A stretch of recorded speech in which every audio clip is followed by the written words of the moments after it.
Q&A를 제가 일본은 조금 못 따랐는데 네 나중에 좀 추가적으로 더 달아드릴게요. 질문하셨던 게 그 인터로조에서 일본과 중국 수출 상품 종류가 대부분 컬러 원데이 제품인가요? 이렇게 물어봐 주셨는데 네. 렌즈 제품이 지금 뭐 여러 가지 종류들이 있지만은 거의 매출 비중에서 크게 차지하는 부분이 원데이 렌즈고 아까도 원데이 렌즈에서 뷰티 렌즈가 58%를 차지하고 있기 때문에 수출 규모에서는 굉장히 큰 부분이더라고요. 하지만 무조건 컬러 원데이 제품이라는 건 아니지만 이쪽으로 시장이 커지고 있다. 그리고 수출도 커지고 있다라고 볼 수가 있고 해외 수출이 모두 ODM, OEM이냐 물어봐 주셨는데 모두 ODM, OEM은 아니에요. 그 클라렌이라고 인터로저가 갖고 있는 그 브랜드가 중국이나 일본도 지금 진출을 해 있고 뭐 중국 같은 경우에는 클라렌의 중국 모델도 있는데 그 인터로저가 기술력이 있다 보니까 지금 ODM이 아까도 모든 렌즈를 거의 만들 수 있는 기술력이 있기 때문에 ODM, OEM으로도 수출이 늘어나고 있는 비중이 있고 뭐 알콘이나 이런 큰 회사들에서 찾고 있기 때문에 이쪽에서는 계속 늘어날 것 같다. ODM, OEM 비중이 늘어날 것 같다라는 부분들이 있습니다.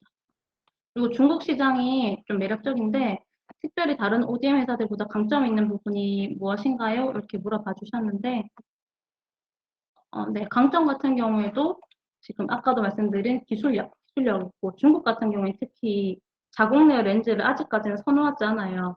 우리나라나 유럽은 지금 렌즈를 낀 지가 오래됐지만 중국은 지금 한 5년 정도 이제 계속해서 늘어나고 있는 단계이기 때문에 아직까지는 자국내 기업들을 선호하진 않는데 지금 중국 같은 경우에는 워낙 자본력이 크니까 지금 계속 외국 기술도 들고 오고 디자인을 학습하고 있고 생산도 자동화시키는 이런 걸 연습을 하고 있기 때문에 좀 향후에는 경쟁이 심화될 것으로 보여집니다. 네. 아까 이거 기술적 가치는 설명드렸고요. 발표드리면서 투자활동 현금 흐름이 계속 마이너스 증가율을 보인다고 아까 얘기를 주셨는데 제가 이 부분은 아직 크게 확인을 못했어요. 이거는 제가 따로 좀 확인을 해보고 얘기를 드릴게요. 그리고 CB전환 같은 경우에는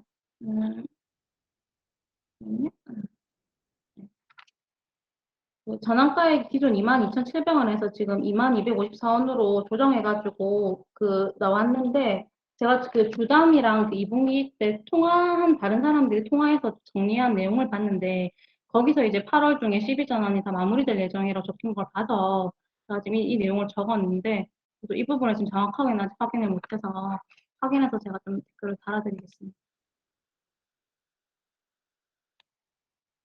그리고 네.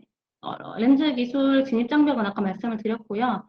중국 저가 업체도 아까 말씀드린 것처럼 아직까지는 염려되는 부분이 아니지만은 계속해서 이쪽 시장이 커지고 있기 때문에 당장 22년도, 23년도까지 문제가 되는 건 아니지만 앞으로 계속해서 기술력이 좋아진다고 치면은 중국에서도 당연히 그 기업들이 커지니까 잠시까지는 아니지만은 경쟁되는 이제 출혈 경쟁이 좀 심해질 것 같다라고 부분에 생각을 하고 이거 여기도 아까도 전환사채 부분을 얘기해 주셨던데 이거는 제가 좀 확인을 해보고 얘기를 드릴게요. 그리고 이게 주가에 어떤 영향을 미칠 건지 생각하는지 물어봐 주셨는데 이날 안 그래도 12 발행한 날 주가가 4% 정도 하락을 하긴 했더라고요. 근데 지금 8월 중이나 이쯤에 다 마무리가 돼간다고 하는 걸 들어보면은 그 이후에는 크게 문제될 부분이 아닌 것 같고 또 회사 재무가 지금 봤을 때 재무가 굉장히 건전하더라고요. 다른 기업들 대비해서 뭐 부채 비율이 높은 것도 아니고 80% 수준이면 그렇게 높은 비중도 아니고 재무 자체는 탄탄한 기업이라서 그리고 실제로 여기서 좀 드린 부분들을 투자나 공장 증설이나 이런 부분들을 많이 쓰고 있는 부분이어서 크게 염려되는 부분은 아닌 것 같습니다.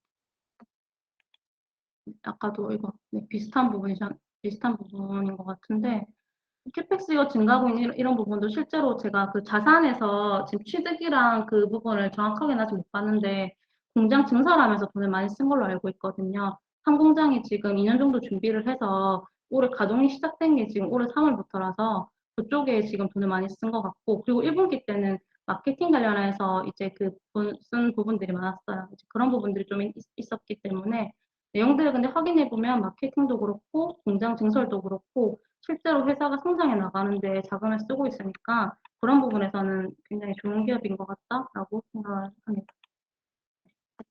수출액이 지속적으로 증가하고 있다는 내용을 보았는데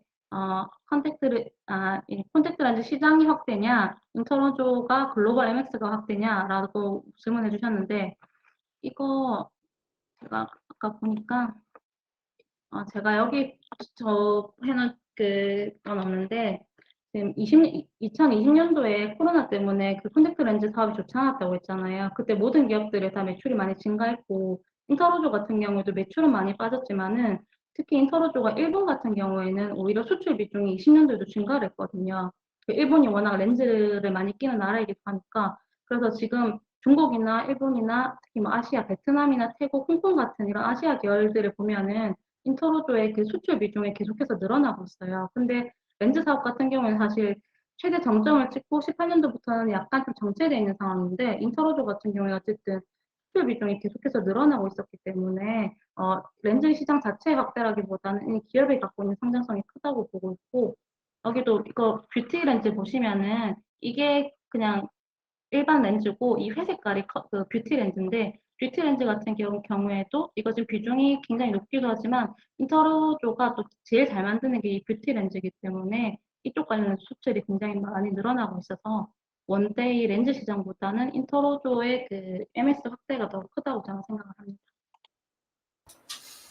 네. 발표 잘 들었습니다. 혹시 지금 수출이 증가한다고 했는데 아까 뭐 이제 다른 회사의 OEM, ODM 계약이 지금 체결이 돼 있는 상태인가요? 예. 공시가 뭐 어느 정도 돼 있는지 알 수 있을까요? 네, 잠시만요. 이 부분을 안 그래도 넣었다고 생각했는데 내용이 없던데 이게 지금 계약이 돼 있는 게 굉장히 많은데 그 알콘이라고 그 아까 기업에 지금 수출하고 있는 게 스페인이랑 그다음 프랑스랑 더 잡혀 있거든요. 근데 기존 같은 경우에는 이 유럽에는 수출을 거의 못 했었어요. 근데 이 인터로조가 그 실리콘 하이드로겔 기술이 좋아지면서 지금 이게 올해부터 알콘이랑 계약을 하고 실제로 이제 납품이 되는 거는 올해 2분기부터고 올해 2분기를 시작으로 내년 하반기까지 이제 매출이나 수출 비중이 점진적으로 높여가고 있는 추세라서 여기 알콘만 1,000억 원을 잡았던데 이게 좀 보수적으로 잡은 수치라고 하더라고요. 그래서 실제로는 계약이 이렇게 돼 있고 아시아 국가 같은 경우에도 일본이랑도 지금 계약이 체결돼 있고 지금 올해만 7군데에서 체결을 했어요. 제가 이거 정확한 내용을 적어 놓은 게 지금 안 보이는데 실제로 수출 계약이 다 된 거를 확인을 했던 부분이어가지고 여기 렌즈 사업 같은 경우에는 그 수출 데이터를 확인할 때 그 평택 공장에서 만든 렌즈는 전부 다 인터로조에서 만든 렌즈거든요. 그래서 제가 그걸로 데이터를 보는데 지금 6월 달부터 계속해서 데이터가 올라가고 있더라고요. 7월에도 좀 수출 데이터가 좋아지고 있고. 그래서 실제적인 계약이 지금 이루어지고 있습니다. 그럼 혹시 공장 가동은 언제부터 했나요?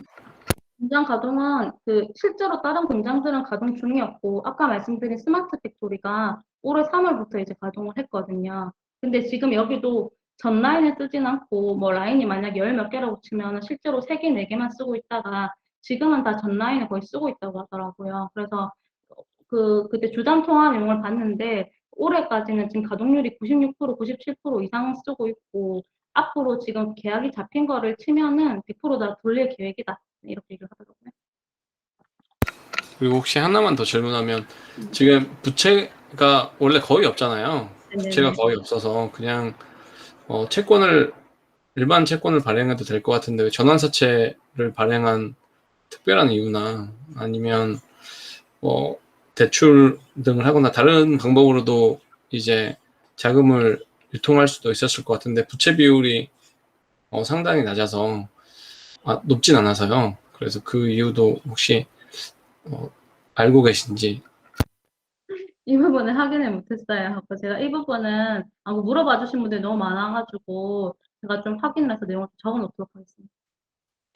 네, 이상입니다. 감사합니다. 발표 잘 들었습니다. 예, 미안합니다. 수고하셨습니다. 조금 전에 그 질문한 거하고 연관해서 예. 그 계약된 부분은 실적은 그럼 언제로 잡힙니까? 몇 분기 실적? 수출이 된 부분이야. 예, 계약된 부분요. 네.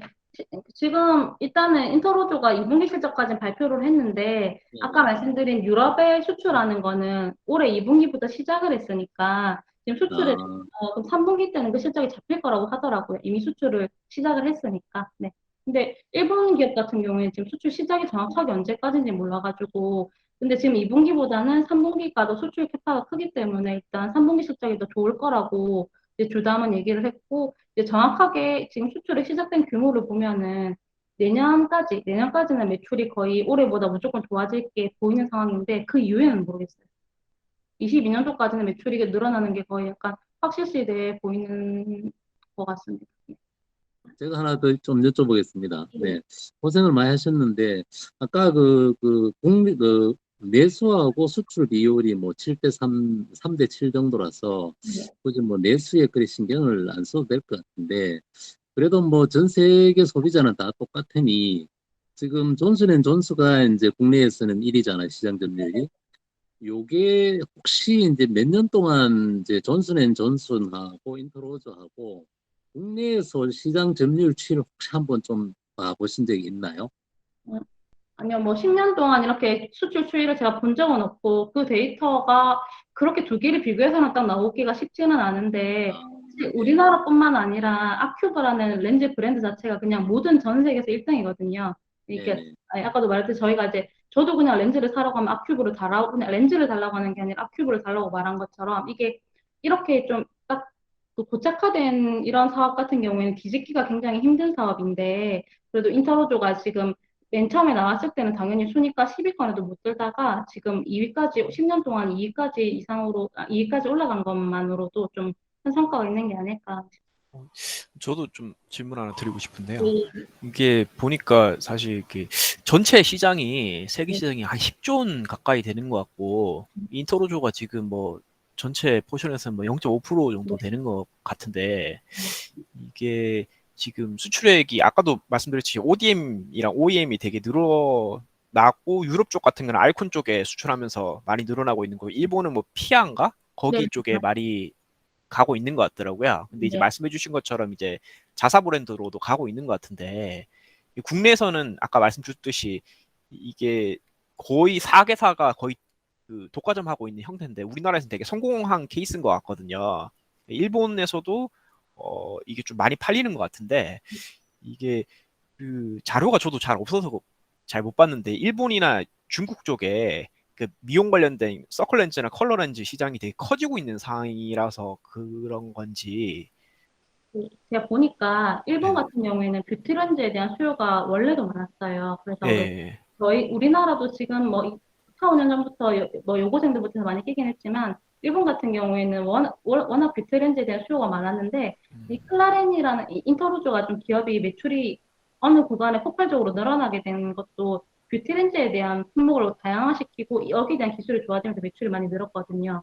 그래서 일본 시장이 커졌다기보다는 일본은 원래 큰 시장이었는데 거기서 인터로즈에 대한 비중이 늘어난 거고 중국 음. 같은 경우는 약 5년 전만 해도 렌즈 자체를 끼는 사람들이 별로 없었어요. 거의 그러니까 여자들도 다 안경을 끼고 막 이랬었는데 이제 중국이나 그다음 특히 동남아시아 뭐 지금 태국, 베트남 그다음에 뭐 그 중동권에도 렌즈를 안 끼다가 이제 그쪽에서 이제 렌즈를 끼는 뭐 한류 열풍도 있고 뭐 한류 스타들도 늘어나면서 이제 그쪽 나라들 같은 경우에 지금 시장이 캐파가 커지고 있는 상황인데 일본 같은 경우에는 원래도 큰 시장이었습니다.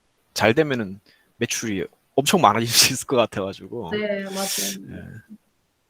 저는 좀 작은 회사를 좋아해가지고 그런 회사들이 늘어나게 될 때는 좀 크게 폭발적으로 늘어날 수 있습니다.